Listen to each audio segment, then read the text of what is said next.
बोलो जयकारा बोल मेरे श्री गुरु महाराज की जय। सभी गुरुमुख प्रेमियों से सप्रेम जय सच्चिदानंद। भक्त वो है जिसे भगवान और भगवान की भक्ति के अलावा कुछ और चाहिए ही नहीं।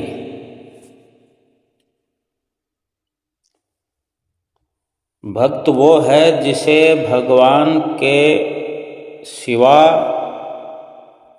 और कोई चाहना नहीं है। वैसे सांसारिक स्तर पर इंसान कितनी चाहना करता है, जिस जिस वस्तु की चाहना करता है क्या उसे वो मिल जाती है? क्या चाहना करने मात्र से, इच्छा रखने मात्र से इच्छा पूरी हो जाती है? नहीं होती। हमारे चाहने या ना चाहने से अगर सब कुछ होता या सब कुछ मिल जाता फिर तो हम सुखी हो गए होते। एक और बात भी है कि इच्छा या चाहना पूरी हो भी जाए तो इच्छाओं की कमी नहीं, सांसारिक वस्तुओं की कमी नहीं, एक से एक बढ़कर वस्तुएं सामान भरे पड़े हैं। इच्छाएं हम करते रहेंगे और पूरी होती रहेंगी, लेकिन तृप्ति तो नहीं होगी। तो यही मान लेना कि इच्छाएं पूरी होती नहीं है। लेकिन ये देखने वाली बात है, समझने वाली बात है कि जो बिना चाहे, बिना इच्छा किए जो कुछ भी हमें मिला हुआ है, मिल गया है और मिल भी रहा है, मिलता रहता है, कुछ ना कुछ प्राप्ति रोज होती है कि नहीं? धन, पदार्थ, रिश्ते, धन भी बढ़ता रहता है, बिना चाहे भी बढ़ता रहता है, रिश्ते भी बढ़ते रहते हैं। आज जितने रिश्ते हमारे साथ जुड़े हुए हैं जितने लोगों से आज पहचान है, क्या उतनी पहचान 50 साल पहले थी, 20 साल पहले थी? एक शुरुआत जब किसी भी तरह की होती है, रिश्ते और पहचान बढ़ने लगती है, तो बढ़ते बढ़ते बढ़ते एक उसकी भी सीमा होती है। चरम सीमा पर पहुंच करके फिर वो कहीं न कहीं उसी प्रकार जैसे वो बढ़ते गए हैं, मिलते गए हैं, वो घटने भी लगते हैं। कि जब तक हम प्रयास कर सकते थे, हमने किया, तब तक वो हमारा पुरुषार्थ बेशक फलीभूत होता गया, फलता गया। लेकिन एक वक्त ऐसा आता है कि फिर हम हाथ पर हाथ रख कर बैठने के सिवा कुछ नहीं कर सकते।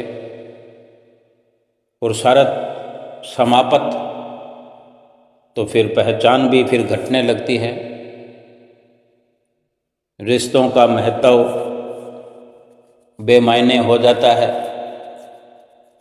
वही लोग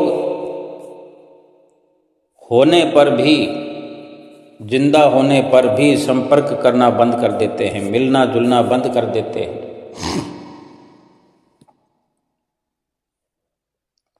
ये समझ होनी चाहिए हमें कि जितनी भी हम पहचान बढ़ाते रहते हैं, रिश्ते बनाते रहते हैं, रिश्ते बनते जाते हैं, फिर उनके घटने का समय आ जाता है, तो ये कहीं ना कहीं हमारे समझने की बात है कि अगर इनमें किसी प्रकार की सच्चाई होती, कुछ अपनापन होता, दूर की छोड़ो, अपने घर में जिनके लिए इंसान रात और दिन मुबतला होकर के इतनी मेहनत से, लगन से कमाता है, प्रयास करता है, घर बनाता है, एक से बढ़कर एक व्यवस्था करता है, अपने बच्चों को पाल पोस कर बड़ा करता है, छोटे भाई बहनों को भी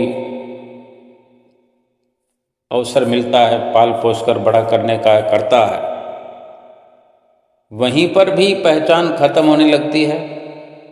इतने गहराई वाले रिश्ते भी बेमायने होने लगते हैं, क्योंकि इनमें कोई सार नहीं है और झूठ का कोई पांव नहीं है, झूठी वस्तु की कोई म्याद नहीं है। कई सामान हम बाजार से लेकर के आते हैं कि सामान तो पड़ा रहता है लेकिन वो काम नहीं आता, फिर हम उसको कहीं उठा कर रख देते हैं, दिखाई देता रहता है, लेकिन हमको ये मालूम होता है कि ये किसी काम का नहीं। ऐसे ही बाकी दुनिया के सभी सामान, रिश्ते नाते, पहचान, चाहे कुछ भी हो, धन हमारे पास पड़ा रहता है लेकिन हमारे किसी काम नहीं आता। तो इससे यही सिद्ध होता है कि संसार की कोई वस्तु, कोई रिश्ता, कोई भी चीज अधिक देर तक हमारा ना साथ दे सकती है, ना हमारे काम आती है। इसीलिए महापुरुष फरमाते हैं कि भक्त वो है जिसे भगवान और भक्ति के अलावा और कुछ चाहिए ही नहीं, क्योंकि बाकी जो वस्तुएं मिलती हैं प्रारब्ध के अनुसार मिलती हैं, पुरुषार्थ करते जाओ और वो सब की सब व्यवस्था प्रारब्ध के अनुसार होती जाएगी। फिर अपने इतने कीमती समय में, कीमती समय को यूं ही हम बर्बाद करते रहते हैं। समय तो मुफ्त में ही गंवाते हैं। एक दुकानदार अगर 12 घंटे दुकान खोलता है, सुबह 8 बजे से 8 बजे तक, शाम तक, रात तक बैठा रहता है, बैठना चाहिए, लेकिन कुछ ऐसे भी होते हैं जो 10 से 8 बजे तक दुकान बैठते हैं, दुकान खोलते हैं, 10 बजे खोलते हैं, 8 बजे बंद कर देते हैं। कुछ ऐसे भी होते हैं जो 11 बजे से 8 बजे तक का समय रखते हैं। और अगर निष्कर्ष निकाला जाए तो अनेक ऐसे दुकानदार हैं जो 11 बजे से 8 बजे का समय रखते हैं, वो बाकी सबसे अधिक कमाई करते हैं और अपना समय बचाते हैं। कोई आराम से सुबह उठता है, जिसको 11 बजे दुकान खोलनी है, रात को 8 बजे बंद कर देनी है, वो अपना आराम से 8 बजे उठता है, 9 बजे उठता है, फिर आराम से अपना नाश्ता पानी करके अपने कार्य की शुरुआत करता है और रात को 8 बजे के बाद आराम से अपने घर पहुंचकर या कहीं अपने मित्रों में बैठ कर के अपना समय एंजॉय करता है।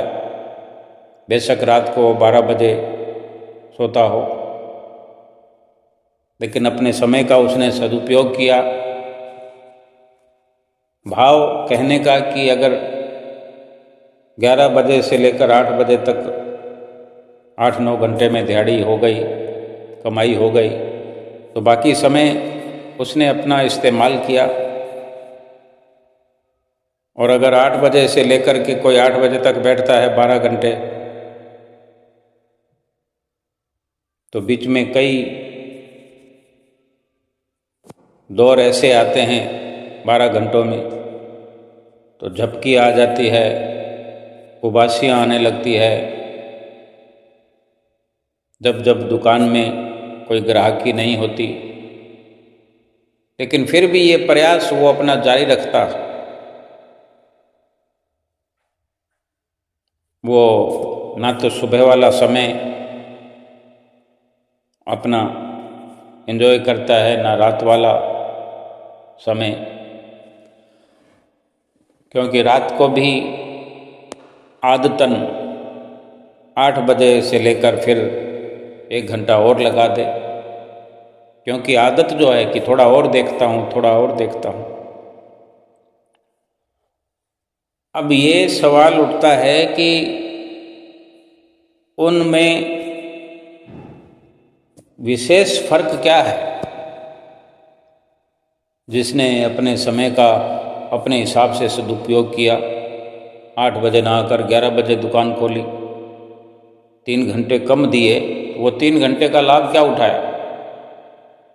और जिसने अधिक समय दिया, कमाई नहीं कर पाया ज़्यादा समय के अनुसार, फिर उसको भी क्या लाभ हुआ? ये संसारिक जीवन है, संसारिक स्तर है समझने के लिए कि जब थोड़े समय में ही लाभ मिलता है तो अधिक समय उसी काम को करने से क्या फ़ायदा? तो ये यकीन करने की बात है कि केवल अधिक मेहनत करने से अधिक सफलता संसारिक स्तर पर नहीं मिलती, क्योंकि कर्म इंसान जो करके आया है उसी के अनुसार प्रारब्ध बन चुका है। प्रारब्ध के अनुसार ही व्यवस्था कुदरत ने इंसान के लिए पहले से ही कर दी है। पहले रची प्रारब्ध, पाछे रचा शरीर।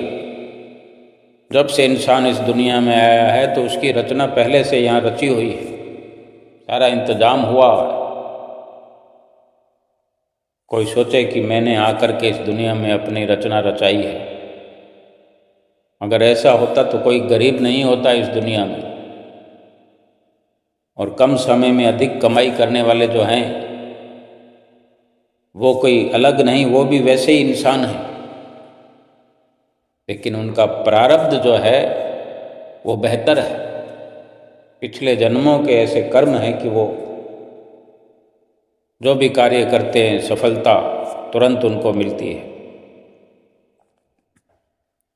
समय तो सबको मिला हुआ है, लेकिन संसारिक लाभ किसी को ज़्यादा मिल रहा है, किसी को कम मिल रहा है। संत महापुरुष ये समझाना चाहते हैं कि कोई असली लाभ अगर कोई कमाना चाहता है या कमा रहा है, ये पूरा का पूरा समय तो परमात्मा ने इसलिए दिया है कि वो अपने जन्म का सुधार करे। संसार का धन, सोना चांदी कम हो ज़्यादा हो, इस जीव का साथ निभाने वाला कोई नहीं है। सगा तो कोई नहीं है, अपना तो कुछ भी नहीं है, ना ये रिश्ते नाते जिनको अपना कहते हैं। और समय खर्च होता जाता है, समय व्यतीत होता जाता है और हम अपना पूरा समय जो है इन्हीं सब में, संसार के सफलताओं में विफलताओं में खर्च कर देते हैं। कोई सफल हुआ तो क्या, विफल हुआ तो क्या, आखिर तो संसार छोड़ के जाना है। फिर कौन सी सफलता इंसान के साथ जाएगी? महापुरुष इसीलिए फरमाते हैं कि भक्त वो है जिसे भगवान के अलावा कुछ नहीं चाहिए। ऐसी सोच रखने वाला, ऐसी भक्ति करने वाला भी सारी सुविधाएं प्राप्त करता है, लेकिन उसके मन में, उसके दिल में हर वक्त भगवान से जो सुकून प्राप्त होता है, भगवान की भक्ति से जो शांति प्राप्त होती है, वो हर वक्त क्या है, भगवान में रमा रहता है। और जो हर वक्त भगवान में लीन रहता है, भगवान की भक्ति में लीन रहता है, वो 6 घंटे काम करके भी वो संसारिक अवस्था को भी बड़े अच्छे से निर्वाह करता है, संसारिक जीवन का भी। और बाद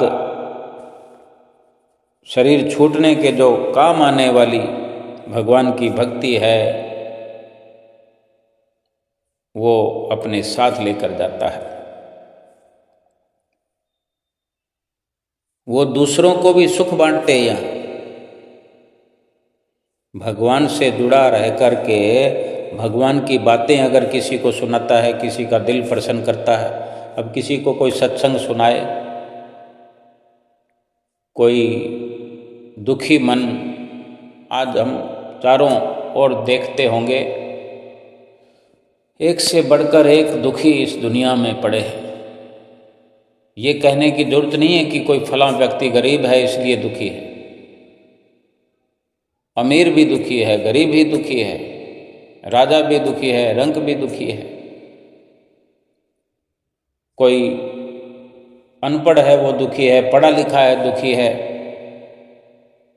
क्योंकि वो सब के सब संसार से तो जुड़े हुए, लेकिन भगवान और भगवान की भक्ति से कनेक्शन कटा हुआ है। वो दूसरों को क्या सुख बांटेंगे जो स्वयं आप दुखी हो। दूसरे को सुख वही बांट सकता है जो स्वयं सुखी हो।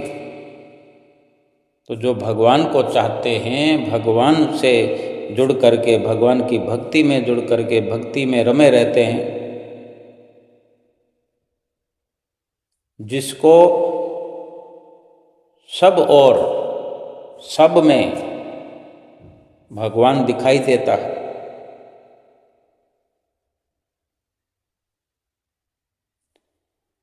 और यही भक्ति की पराकाष्ठा है। उच्च स्तरीय भक्ति उसी भक्त की है जो अपना पुरुषार्थ भक्ति में करता है, भक्ति में अपना समय खर्च करता है। जो भक्त होते हैं वो कम से कम समय 6 घंटे भी अगर काम धंधा करें, दुनियादारी निभाएं, और बाकी के 6 घंटे भगवान के भजन कीर्तन में, नित्य नियम में लगाएं, उसको दोनों तरफ के सुख मिलते हैं। संसारिक सुख भी मिलता है, संसारिक वस्तुओं की कमी का अभाव नहीं रहता, कोई कमी नहीं रहती। अब ये जरूरी थोड़ी है कि किसी को शादी में अगर सोने का खर्चा करना है तो कोई ज़रूरी है कि 10 तोला खर्चा करे, 20 तोला करे। 3-4 तोले में भी काम हो जाता है। जिनके पास सोना है ही नहीं तो क्या उनके घर शादियां नहीं होती, बेटा हो या बेटी हो शादी के काबिल। लेकिन ये चाहना लगी रहती है कि 10 तोला हो, 20 तोला हो, देना ही तो है। लेकिन कितना भी कोई दे दे तो उसका परिणाम क्या आता है? किसी के अपने घर में होती हुई शादी में अधिक खर्च करके कितना सुख सुकून मिलता हुआ हमने दुनिया में देखा है, या देख रहे हो, या हम अपने घर में अनुभव किया हो। और इसी के तुलना में कोई भक्त हो और कम से कम खर्चा किया हो, अपनी हैसियत के अनुसार ही किया हो। और ये भी ज़रूरी नहीं है, अगर हैसियत अधिक हो तो भी वो एक लिमिट में ही बड़ी आसानी से कर देते। यानी अपने मन के अंदर कुछ भी ऐसी हसरत नहीं रखते कि ऐसा करने से ऐसा होगा या ऐसा करने से खुशी मिलेगी, क्योंकि वो जानता है कि खुशी और सुख और शांति ये तो भगवान की भक्ति में मिला करती है और वो उसे मिल रही है।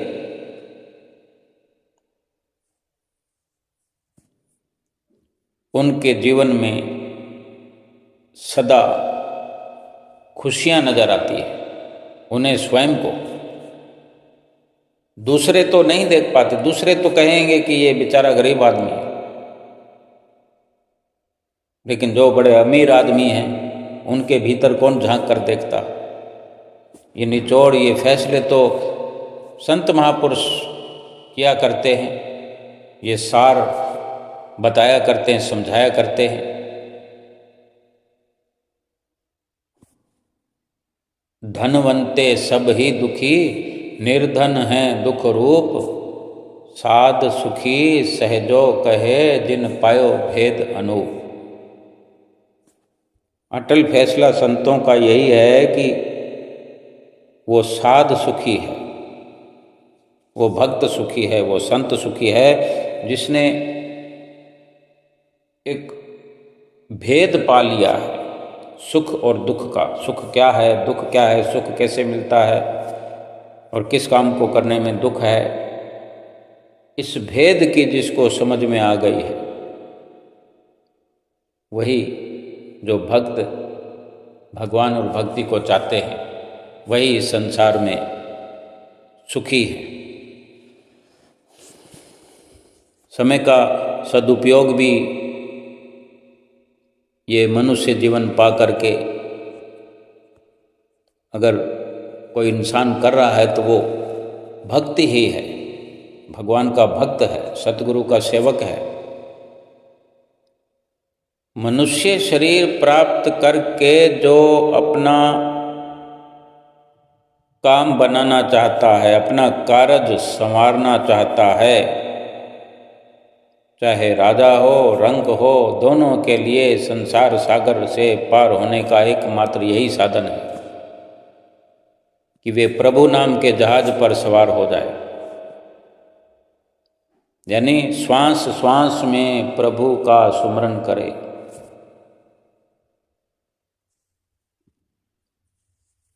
संसार सागर से पार होने के लिए इसके अलावा और कोई उपाय नहीं है। और ये कोई गरीब के लिए, अमीर के लिए आसान और मुश्किल कुछ भी नहीं है। चाहे कोई गरीब हो, चाहे अमीर हो। संत दरिया साहिब ने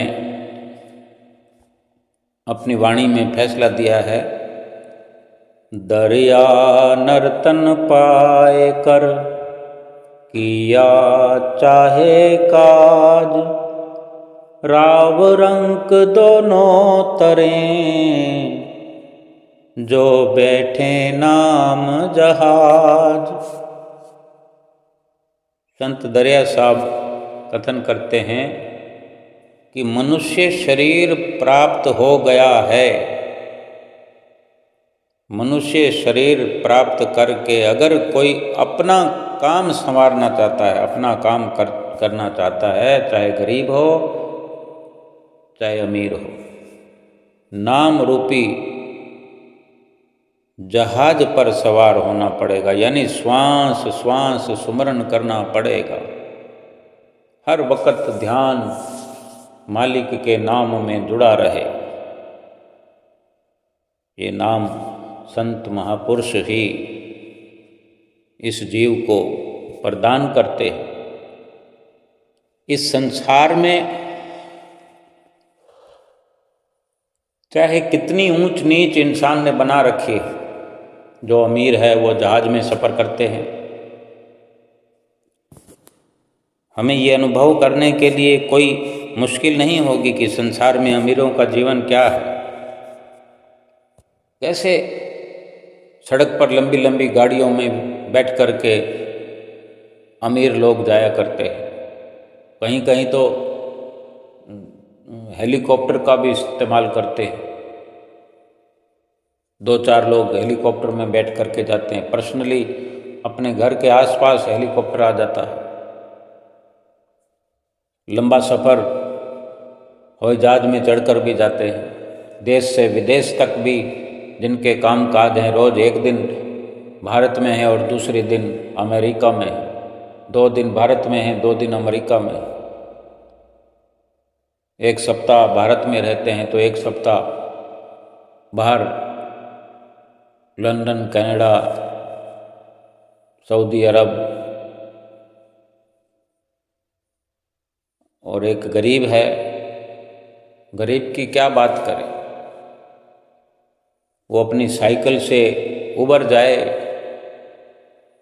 पेट्रोल का खर्चा वो वहन कर सकता हो, एक स्कूटर खरीद सकता हो, चला सकता हो जैसे तैसे करके, तो भी बड़ी बात है।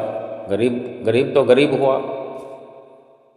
संसार में कोई किसी के लिए व्यवस्था नहीं करता कि कोई गरीब है तो उसके लिए कोई व्यवस्था कर दे। उसको अगर एक शहर से दूसरे शहर में भी जाना है, गांव से शहर में जाना है, यानी देश का देश में भी सफ़र करना है, तो वो रेलगाड़ी में भी रिजर्वेशन करा सके, ये बड़ी मुश्किल बात हो जाती है। जनरल कोच में, जनरल बोगी में बैठ कर के सफ़र करते हैं जैसे तैसे। उसी रेलगाड़ी में अमीर भी हैं, उसी रेलगाड़ी में गरीब भी हैं। फर्स्ट एसी है, सेकंड एसी है, थर्ड एसी है, चेयर कार है। कितनी व्यवस्था होती है, छोटी बड़ी।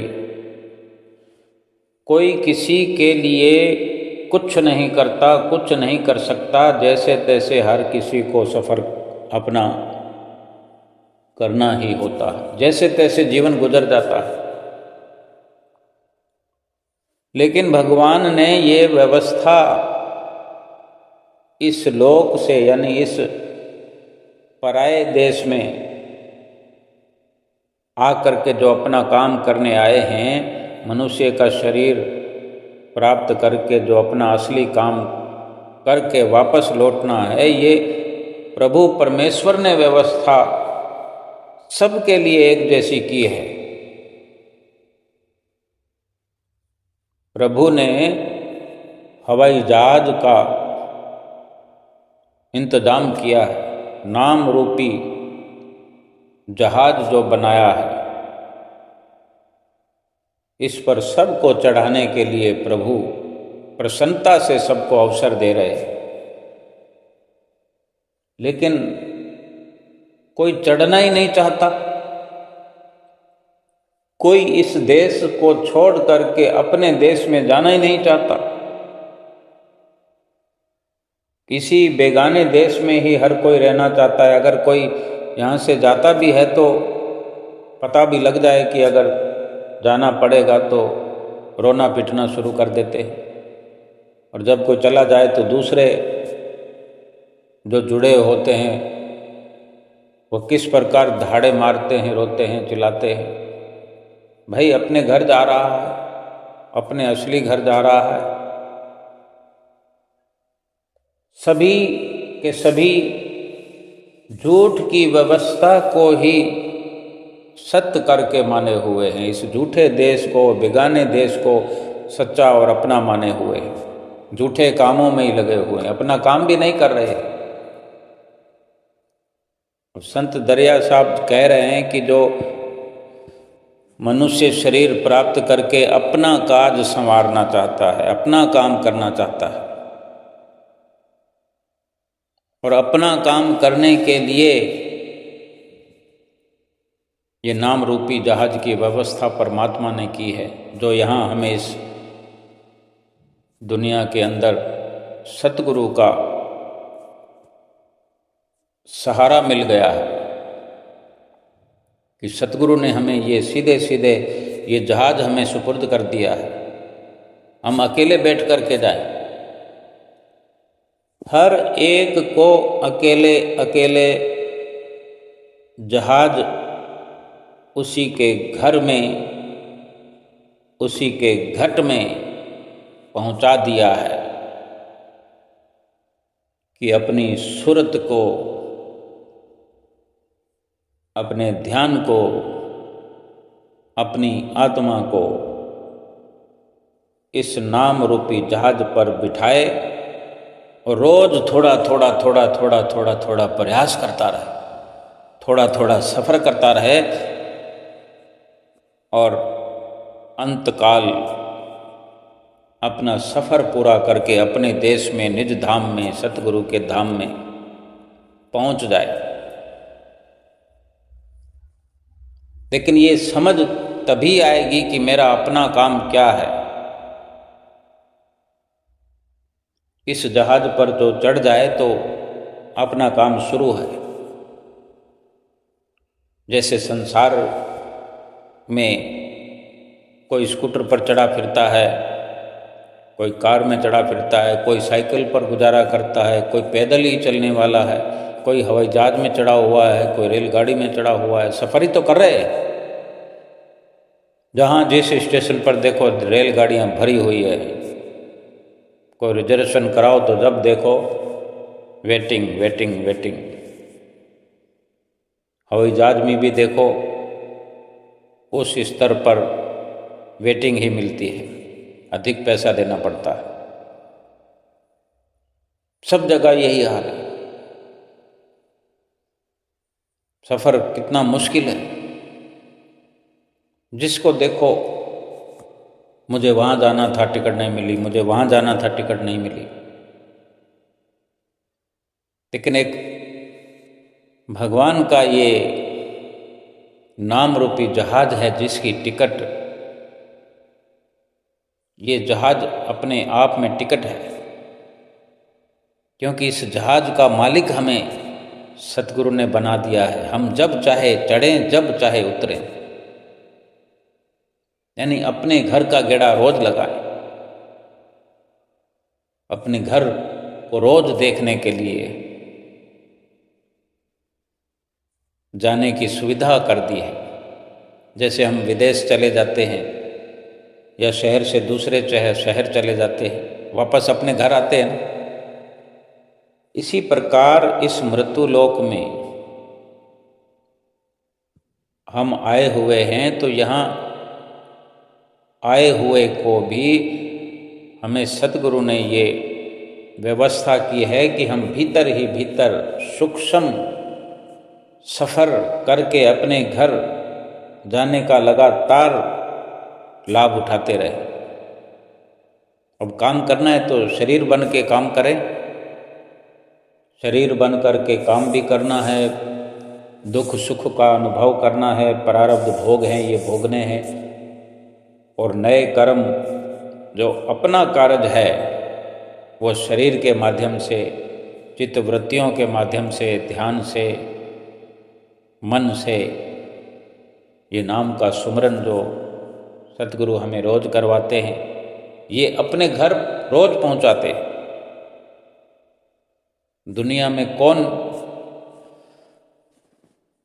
और ऐसा हमारा हितैषी है?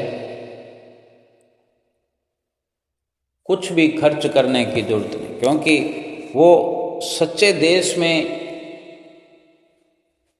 हमें वापस मुकम्मल तौर पर ले जाना चाहते हैं।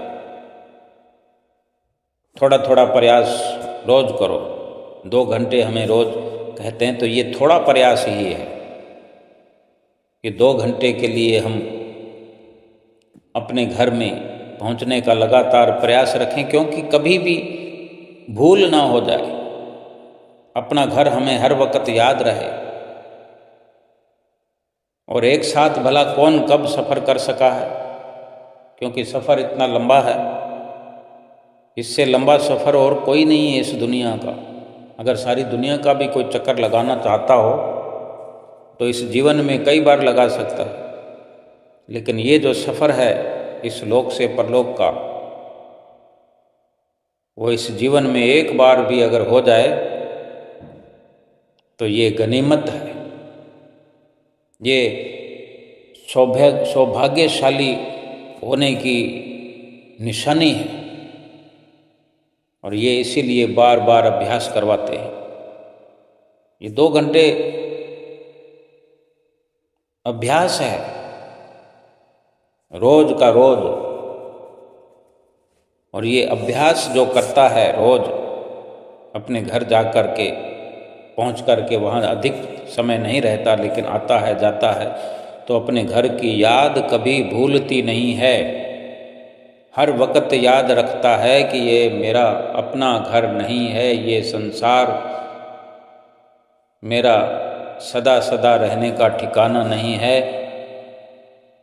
ये शरीर भी मेरा अपना नहीं है, और ये जो संसार के काम हैं ये भी मेरे अपने नहीं हैं, ये सब का सब बेगाना है। और असली कारज जो है वो नाम का सुमरन है, भगवान की भक्ति है। और इसी के लिए ये हमें 5 नियमों की पालना कराई जाती है।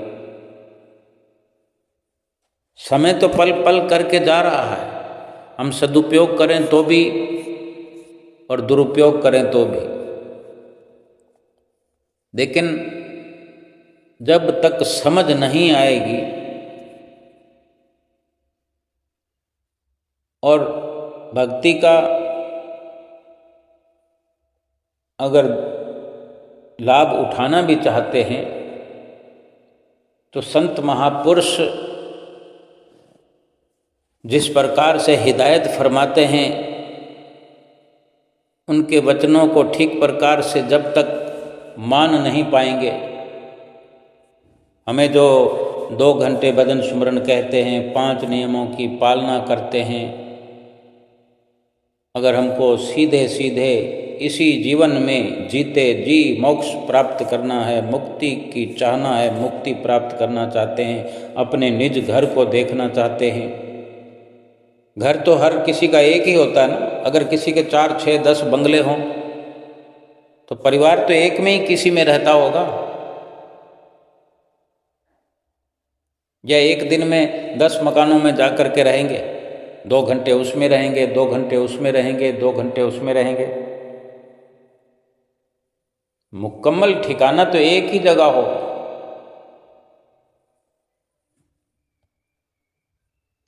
और समय कीमती है, समय खर्च हो रहा है, कीमती समय से हम कीमती कार्य कर रहे हैं, यानी समय अपना है, समय प्रभु ने हमें दे दिया है। अब जिस कारज के लिए दिया, जिस अपना काम बनाने के लिए समय दिया है, वो अपना कारज अगर हम सिद्ध नहीं करेंगे, अपना काम नहीं करेंगे, तो समय तो समाप्त हो जाएगा ना। और हम अपने काम से अगर वंचित रह गए तो हाथ मलते रह जाएंगे। कोई अगर टिकट लेकर के रेलगाड़ी पर सवार नहीं होगा तो रेलगाड़ी तो चल पड़ेगी, चली जाएगी। फिर पीछे लापरवाही करने वाला या देर से पहुंचने वाला या सोचने विचारने वाला खड़ा रह जाएगा, हाथ मलकर पछताएगा, तलियां मलकर पछताएगा, दुखी होएगा, रोएगा, चिल्लाएगा। गाड़ी वापस थोड़ी आती। ऐन वक्त तक कोई पहुंच जाता है तो उसकी भी व्यवस्था हो जाती है कि कोई चढ़ते हुए अगर उसको कोई देख लेता है, टीटी देख ले, गार्ड देख ले, इंजन को चलाने वाला देख ले, तो गाड़ी को धीमा कर देते हैं, रोक देते हैं, जैसे तैसे गुजारा हो जाता है। लेकिन वक्त निकल गया, गाड़ी रवाना हो गई, 30 सेकंड भी अगर हम नहीं पहुंचे तो सोचो 30 सेकंड में कितनी रफ्तार गाड़ी पकड़ लेती है। कोई चढ़ सकता है क्या?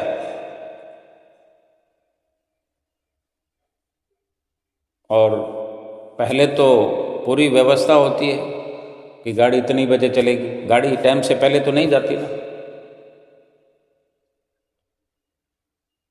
और ये जो वक्त प्रभु ने दिया है, पहले ही दिन से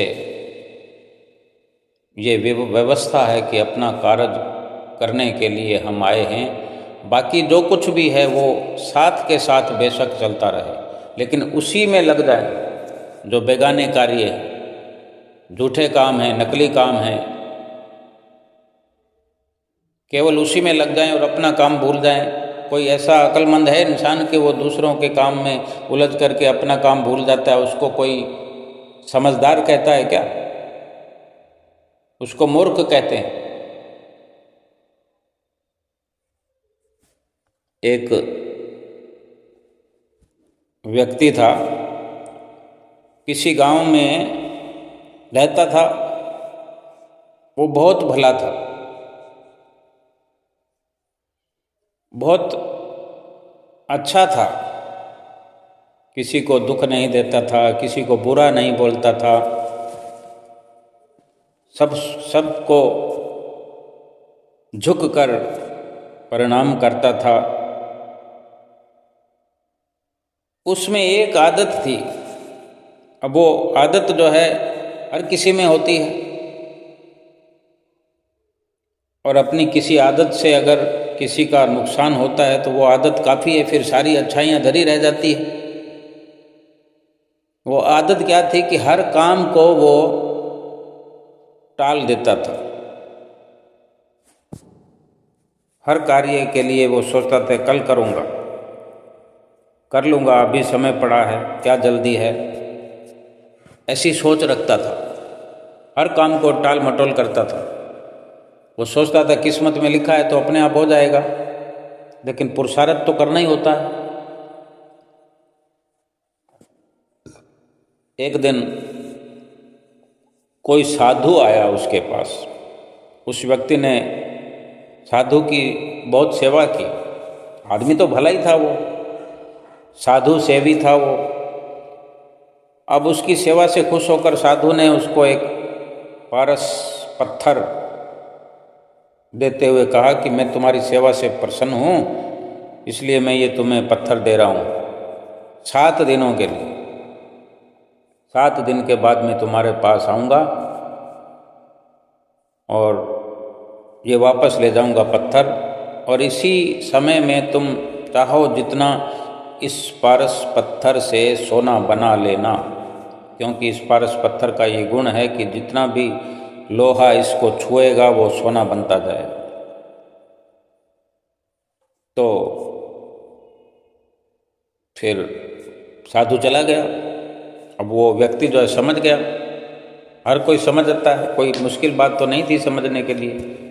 समझ गया कि भाई अब मेरे को तो लोहे का इंतजाम करना है और खूब सोना बनाना है। अब कहने की बात है कि उसको लोहा मिल नहीं रहा था। अपने घर में लोहा तलाश किया, थोड़ा सा लोहा मिला, उसने उसी का सोना बनाकर बाजार में बेच दिया। कुछ सामान ले आया और कुछ थोड़ा बहुत पैसा पड़ा था, तो लोहा खरीदने के लिए बाजार गया तो देखा कि भाई इस भाव में मिल रहा है। सोचा कहीं और देखता हूँ, फिर सोचा कि कल देखूँगा शायद सस्ता हो जाए। लोहा महंगा मिल रहा है, ये विचार मन में चला। घर लौट आया, 2 दिन गुजर गए, फिर तीसरे दिन बाजार गया, फिर पता चला कि लोहा तो थोड़ा और महंगा हो गया। तो फिर बिना खरीदे आ गया, लोहा खरीद के लाया नहीं। लोहा खरीद के लाएगा, लोहा कहीं से भी लाए, कहीं से भी लोहा लाना था और उसको सोना बनाना था। ये उसकी अक्लमंदी है कि लोहे का भाव पूछता फिरता है, इंतज़ार करता फिरता है। उसने सोचा कभी न कभी तो लोहा सस्ता होगा। 7 दिन पड़े मेरे पास, पड़े क्या है, 3 दिन तो व्यतीत हो गए। अब भी वो सोचता है कि अभी तो दिन पड़े, सस्ता हो जाएगा। तो 8वें दिन साधु फिर आ गया अपना पारस पत्थर लेने के लिए। तो वो व्यक्ति कहता मेरा तो सारा समय ऐसे ही निकल गया, अभी तो मैं कुछ सोना बना ही नहीं पाया। ऐसा करो आप कृपा करके ये जो पारस पत्थर है कुछ दिन और मेरे पास रहने दो। लेकिन साधु महाराज ने कहा भाई 7 दिन भी क्या तुम्हारे पास कम थे? 7 दिन में तुमने नहीं बनाया, तुम 7 दिन में चाहते तो पूरे गांव को सोना बना देते। जिस दुकान में लोहा लेने गए थे उस दुकान के सारे लोहे को सोना बना देते। तुम्हें खरीदने पर सोना लोहा नहीं मिला, तुम्हारे पास ये पत्थर था, किसी के पास लोहा पड़ा, उसको बोलते भाई ये सोना बन जाए, आधा तुम्हारा आधा हमारा। किसी भी स्तर पर तुम सोना बना सकते थे। तुम्हारी जगह कोई और होता तो पता नहीं क्या कर चुका होता। तुम्हारे जैसा आदमी जीवन में कुछ नहीं कर सकता।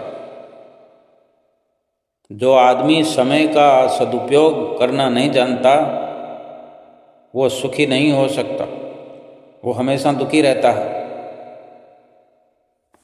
इतना कहते हुए साधु महाराज तो पत्थर लेकर, अपना पारस पत्थर लेकर चल पड़े। अब हम स्वयं समझदार हैं कि जो हर काम को कल पर टालता है, ऐसे काम को जो हमारे लिए अहम है, समय का सदुपयोग नहीं करता, जबकि समय इतना कीमती है। अब हम विचार करें कि हमें जो वक्त मिला है, समय मिला है, केवल भक्ति की बातें करते रहेंगे, हम सुमरन की बातें करते रहेंगे। नाम रूपी जहाज हमें सतगुरु ने दे दिया है। नाम रूपी जहाज हमारे अंदर उतार दिया है और हम सोच रहे हैं कि इस पर चढ़ें कि नहीं चढ़ें। मुफ्त के अंदर सारी व्यवस्था सतगुरु ने, परमपिता परमेश्वर ने कर दी है। रोज 2 घंटे अगर किसी को हवाई जहाज की सैर करने को मिले, कौन ऐसा अभागा होगा जो ऐसा ऑफर ठुकराएगा। हमें ये सतगुरु की ओर से ऑफर मिल रहा है। दुनिया को पता ही नहीं है कि अपना काम कौन सा है, अपना घर कौन सा है, सत्य क्या है, असत्य क्या है, अपना क्या है, बेगाना क्या है। वो सब सोच रहे हैं करना क्या है, कर क्या रहे हैं। लेकिन सतगुरु की शरण मिल जाने पर, नाम रूपी जहाज मिल जाने पर भी क्या हमें सोचते रहना चाहिए। अगर इसी प्रकार सोचते रहेंगे आज और कल, आज और कल,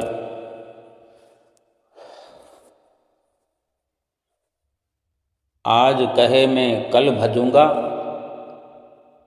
कल कहे मैं परसों, आज काल के करत ही बीत जाएंगे बरसों। क्या यही हमारे जीवन में हो रहा है? हम कर रहे हैं ऐसा? क्या ऐसा ही पुरुषार्थ हम कर रहे हैं? आज सोचते हैं कल सुमरन करेंगे, फिर वही कल आज बन करके आएगा, फिर हम कहेंगे कल करेंगे।